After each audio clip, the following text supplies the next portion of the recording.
मनन है कृतिकार का, तप ही साधन तप ही कारण, जीव के उद्धार का। व्रत है तृप्ति व्रत है निष्ठा, दर्श है ओंकार का, दर्श है ओंकार का।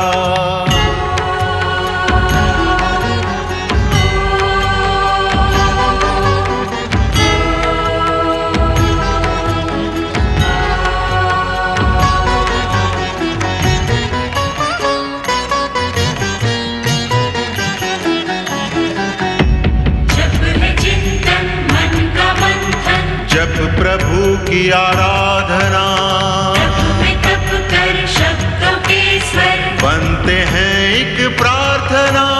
व्रत का नियम दे के संयम, पूर्ण करता कामना, पूर्ण करता कामना।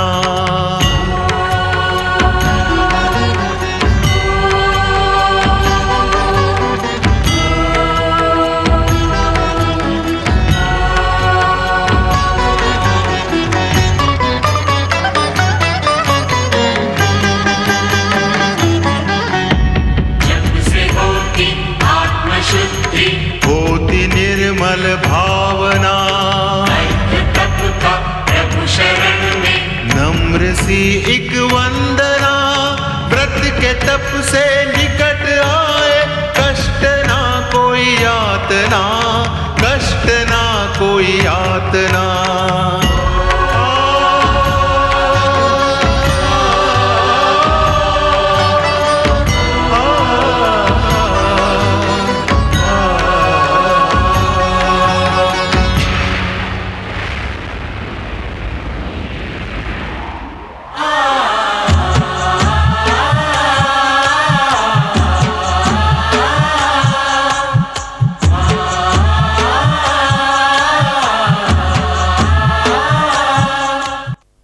मैं श्रद्धा हूँ, पाप का अंत और पुण्य का उदय करवाने वाली श्रद्धा, अकर्म का सर्वनाश और कर्म का प्रतिफल देने वाली श्रद्धा, अज्ञान के अंधकार में ज्ञान का प्रकाश बिखेरने वाली श्रद्धा।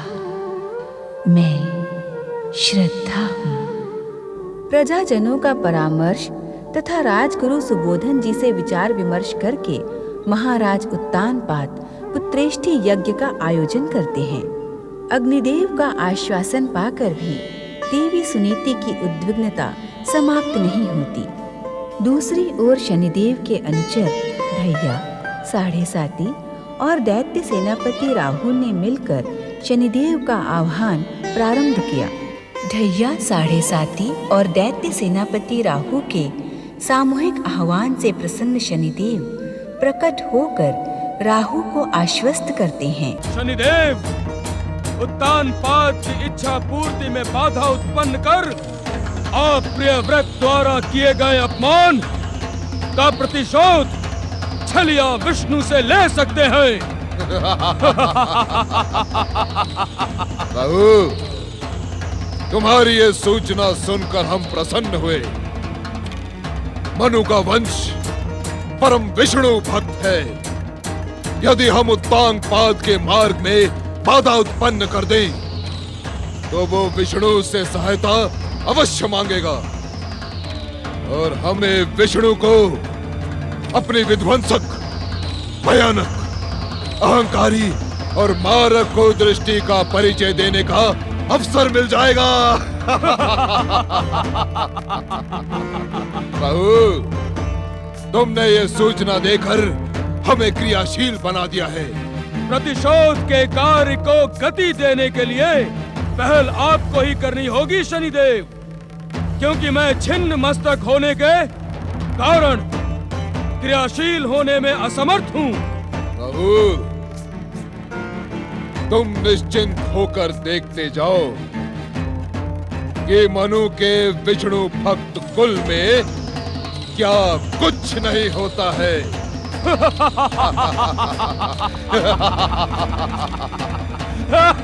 राहुल, मनु पुत्र उत्तांगपाद के जीवन में अब शनिदेव के समस्त राग, द्वेष, छल, कपट, नीति, अनीति, कुनीति, दृष्टि, कुदृष्टि, ईर्षा एक साथ विध्वंस करेंगे।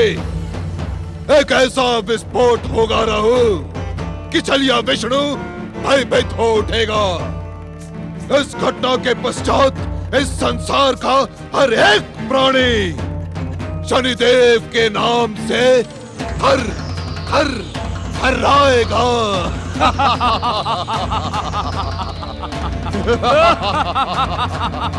हाँ, मैं शनि हूँ, शनि।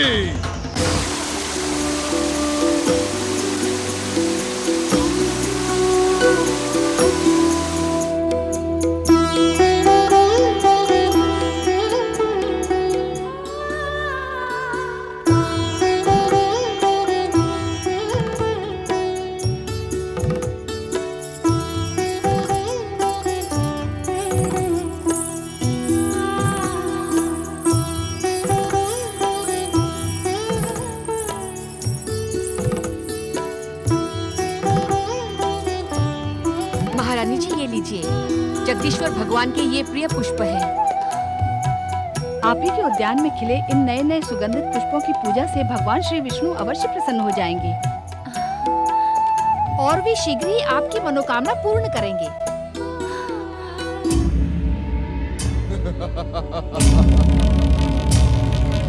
हर हर महादेव, हर हर महादेव, हर हर महादेव, हर हर महादेव, हर हर महादेव, हर हर महादेव। ललिता जी महारानी जी, देखो तो कौन है। जी महारानी जी। हर हर महादेव, बम बम भोले, हर हर भोले। हर हर महादेव। महाराज, आप कौन हैं? कहाँ से पधारे? आप किससे मिलने के इच्छुक हैं? हर हर महादेव। इस संसार के सर्वश्रेष्ठ ऋषि का मार्ग रोकने का दुस्साहस न करो, अन्यथा परिणाम तुम्हारे हित में ना होगा। शिव शिव शिव, ऋषिवर, हम पे क्रोधित न हो। महारानी सुनीति के समीप जाने के पूर्व आपका परिचय ज्ञात करना हमारा कर्तव्य है। ललिता दासी, तुम हमारी सिद्ध शक्तियों को चुनौती देने का दुस्साहस कर रही हो। हम तुम्हारे महारानी को उनके कल्याण का आशीर्वाद देने स्वयं अपनी इच्छा से यहाँ पधारे हैं। हमारा मार्ग रोककर तुम अपने सर्वनाश को आमंत्रित कर रही हो। मार्ग से हट जा दुष्टा। हर हर महादेव। प्रणाम ऋषिवर। हर हर महादेव।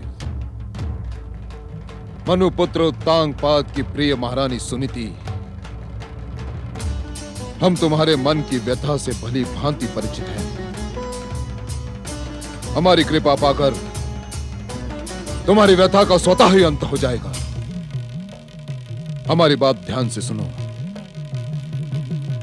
ऋषिवर, आपकी वाणी में माँ सरस्वती का वास है। मेरे मन की व्यथा का उल्लेख कर आपने ये सिद्ध कर दिया कि आप इस युग के सर्वश्रेष्ठ ऋषि हैं। कहें, मेरे लिए क्या आज्ञा है? हमारे लिए संसार का कोई भी रहस्य नहीं। हमें भली भांति ज्ञात है कि तुम पुत्र प्राप्ति के लिए अत्यंत व्याकुल हो और तुम्हारे स्वामी उत्तांगपाद ने जब तब व्रत पूजा आराधना करके भी देख लिया, किंतु परिणाम हर हर महादेव, हर हर महादेव। महारानी सुनीति, ऋषिवर अपनी इच्छा मात्र से संसार के किसी भी परिणाम को क्षण मात्र में परिवर्तित कर सकते हैं। ऋषिवर, आप मेरी मनोकामना पूर्ण करें। मैं सदा आपकी ऋणी रहूंगी। हर हर महादेव। हाँ, ऋणी रहने की कोई आवश्यकता नहीं है महारानी सुनीति। ऋषिवर जो उपाय तुम्हें बताएंगे उसके पालन का तुम्हें वचन देना होगा। हर हर महादेव। ऋषिवर, मैं आपको वचन देती हूँ, युवराज प्राप्ति के लिए आप जो उपाय बताएंगे मैं उसका पालन करूंगी। हर हर महादेव। महारानी सुनीति, तुम घबराहट में वचन देकर हमारे विश्वास का अपमान कर रही हो। हम इस क्षण इस भूमि का त्याग कर देंगे। क्षमा ऋषिवर, क्षमा। मैं आपको पूर्ण विश्वास दिलाती हूँ कि मैं आपकी आज्ञा का संपूर्ण पालन करूंगी। हर हर महादेव, हर हर महादेव। महारानी सुनीति, मेरी बात ध्यान से सुनो। युवराज की माता बनने से तुम्हारे पूर्व जन्म के पाप तुम्हें रोक रहे हैं। इसी कारण युवराज की माता बनने का विचार त्याग दो और किसी अन्य स्त्री को युवराज की माता बनने दो। ऋषिवर, किसी अन्य स्त्री को युवराज की माता बनाने का अर्थ है महाराज का दूसरा विवाह कराना होगा। हर हर महादेव। हाँ, तुम चतुर हो, इसी कारण तुमने हमारा संकेत समझने में एक क्षण का विलंब नहीं किया। किंतु ध्यान रहे महारानी, हमारे बताए उपाय पर कार्य करना प्रारंभ कर दो, अन्यथा परिणाम ना तुम्हारे हित में होगा, ना तुम्हारे स्वामी उत्तांगपाद के हित में। ऋषिवर, विधाता मेरी ऐसी क्रूर परीक्षा क्यों ले रहा है? महारानी, तुम्हारे पूर्व जन्मों के पाप तुम्हारे सौभाग्य में बाधा बनकर खड़े हो गए हैं। क्या तुम स्वयं कनपिला देश को युवराज के सुख से वंचित रखने की इच्छुक हो? नहीं, नहीं। तो शीघ्र ही अपने स्वामी उत्तांगपाद के लिए एक सुंदर रूपवती सौत का तुम स्वयं ही चुनाव करो। इससे निश्चित ही तुम्हारा कल्याण होगा, और यदि हमारी आज्ञा का उल्लंघन किया तो इससे कनपिला देश का सर्वनाश होगा, तुम्हारा कल्याण होगा।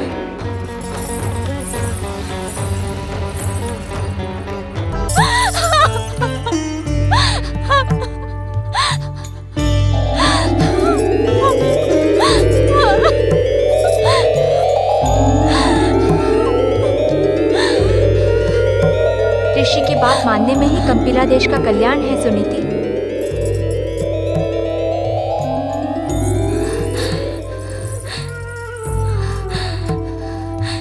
कैसे मान लूं ऋषि की बात?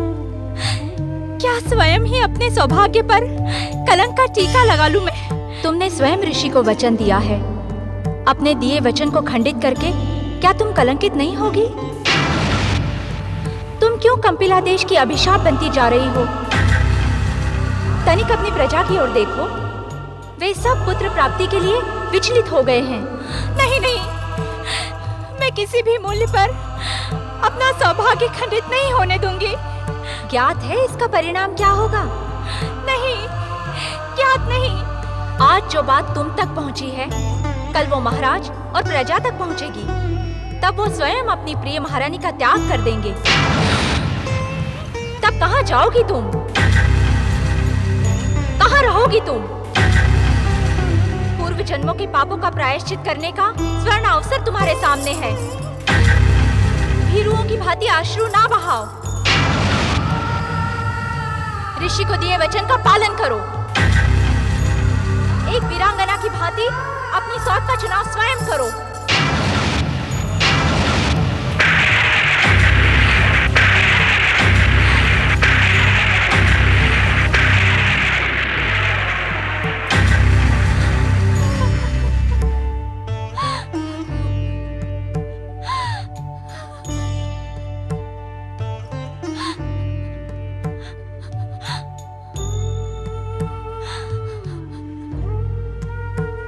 क्या बात है महारानी सुनीति?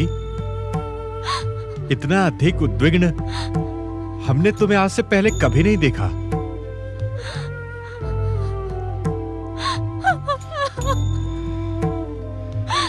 हमारे आराध्य भगवान विष्णु की कृपा पर विश्वास रखो महारानी, हमारी मनोकामना अवश्य पूर्ण होगी। मुझे अब किसी की भी कृपा पर विश्वास नहीं है। ये तुम क्या कह रही हो महारानी? सत्य कह रही हूँ मैं। मेरे पूर्व जन्मों के पाप कंपिला देश पर अभिशाप बन जाए, मैं इसे कदापि स्वीकार नहीं करूंगी। भक्ति की शक्ति से तुम भली भांति परिचित हो महारानी। हमारी पुकार हमारे आराध्य भगवान विष्णु तक अवश्य पहुंची होगी। वे शीघ्र ही हमारी दुविधा का अंत करेंगे। नहीं महाराज, मुझे भगवान विष्णु की कृपा पर विश्वास नहीं है। विधाता ने मेरे भाग्य में पुत्र का सुख लिखा ही नहीं है। आज तुम कैसी नास्तिकों जैसी बातें कर रही हो महारानी? क्या हो गया है तुम्हें? क्या तुम संकट की इस घड़ी में मनुकुल के आराध्य जगदीश्वर भगवान विष्णु की कृपा से मुख मोड़ लेने की इच्छुक हो? क्या तुम्हें ज्ञात नहीं कि उनकी इच्छा मात्र से ही असंभव भी संभव हो जाता है? अब असंभव असंभव ही रहेगा महाराज। हमने जप, तप, व्रत, पूजा, अनुष्ठान सब कुछ करवा के देख लिया, किंतु कोई लाभ नहीं हुआ। धैर्य धारण करो महारानी। एक भक्त के हृदय में अपने भगवान के प्रति धैर्य की सबसे अधिक आवश्यकता होती है। मेरे धैर्य का बांध टूट गया है महाराज, टूट गया है। मुझे जगदीश्वर भगवान विष्णु पर पूर्ण विश्वास था, किंतु क्या महारानी? मेरे पूर्व जन्मों के पाप कर्मों ने भगवान विष्णु की कृपा को मुझ तक पहुंचने में अवरोध लगा दिया है। अपनी व्यथा से मैं अपने आराध्य भगवान श्री विष्णु को और अधिक कष्ट नहीं दे सकती। जगदीश्वर श्री विष्णु के कृपा के अतिरिक्त हमारे पास दूसरा कोई अन्य मार्ग है भी नहीं महारानी। महाराज, यदि आप वचन दे तो मैं एक मार्ग बता सकती हूँ। कौन सा मार्ग? पहले आप वचन दे स्वामी। सुनीति प्रिय, इस समय तुम्हारे मन की दशा विचलित है। अपनी बात को कहने के लिए मुझसे वचन न मांगो। यदि तुम्हारी बात देश हित में हुई तो मैं अवश्य उसे पूर्ण करूंगा। प्रजाजनों की कामना पूर्ण करे महाराज, आप दूसरा विवाह कर लें।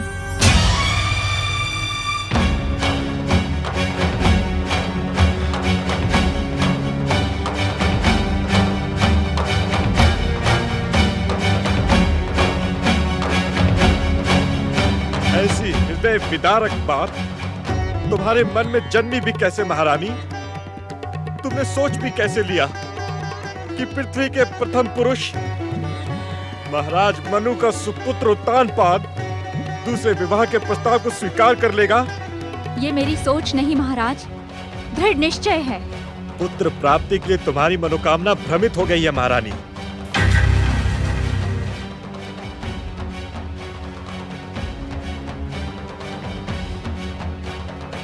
मेरा भी दृढ़ विश्वास है कि हमारे आराध्य जगदीश्वर श्री विष्णु की कृपा से तुम ही हमारे युवराज की माता बनोगी। महाराज, मैं अपने पूर्व जन्मों के पाप आपको और कंपिला देश को नहीं भोगने दूंगी।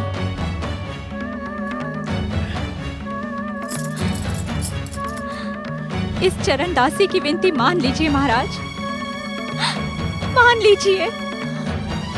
मन की अशांति के कारण तुमने अपना विवेक खो दिया है। तुम्हें स्वयं ज्ञात नहीं कि तुम्हारी बात मानने का परिणाम क्या होगा।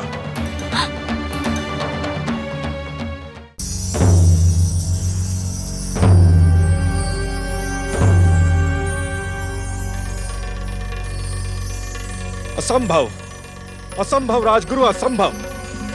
महारानी सुनीति का प्रस्ताव मान लेने का अर्थ है कि उनका अधिकार और उनका नेतृत्व किसी अन्य को प्रदान कर देना। मैं इस दुराचार को कदापि स्वीकार नहीं कर सकता। महाराज, आप तनिक सोचें, तनिक विचार करें कि उद्विग्न और विचलित महारानी सुनीति ने आपसे जो प्रस्ताव किया है उसमें कंपिला देश का हित छिपा है।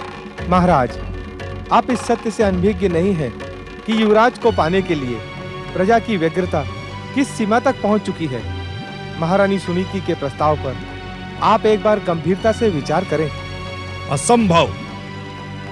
महामंत्री सुदत्त जी, आप क्यों बार बार मुझे दुराचार करने के लिए प्रोत्साहित कर रहे हैं? मैं पृथ्वी के प्रथम पुरुष महाराज मनु का पुत्र हूं। ये पृथ्वी लोक अपने प्रथम दिन से हमारे परिवार के कार्यों का ही अनुसरण करता है।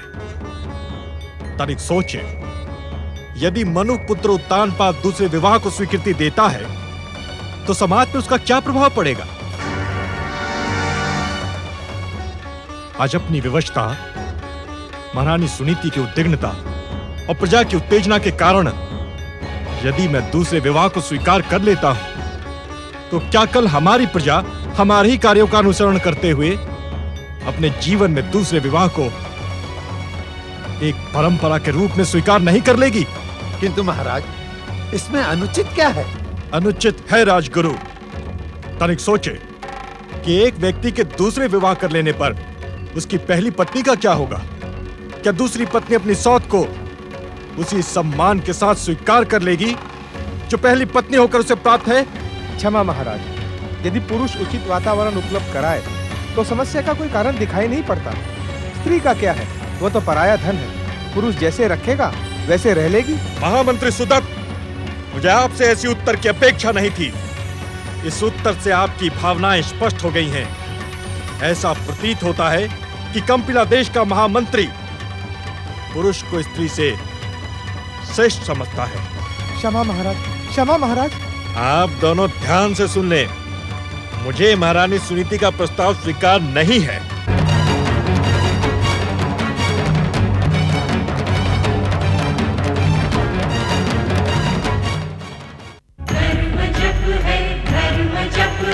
मनन है कृतिकार का, तप ही साधन तप ही कारण, जीव के उद्धार का। व्रत है तृप्ति, व्रत है निष्ठा, दर्श है ओंकार का, दर्श है ओंकार का।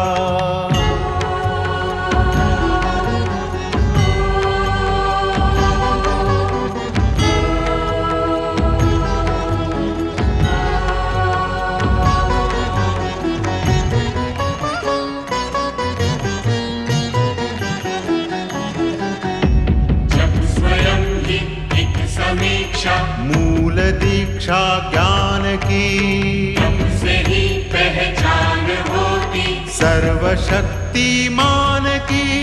व्रत ही देता हर एक जन को सच्ची शिक्षा ध्यान की, सच्ची शिक्षा ध्यान की।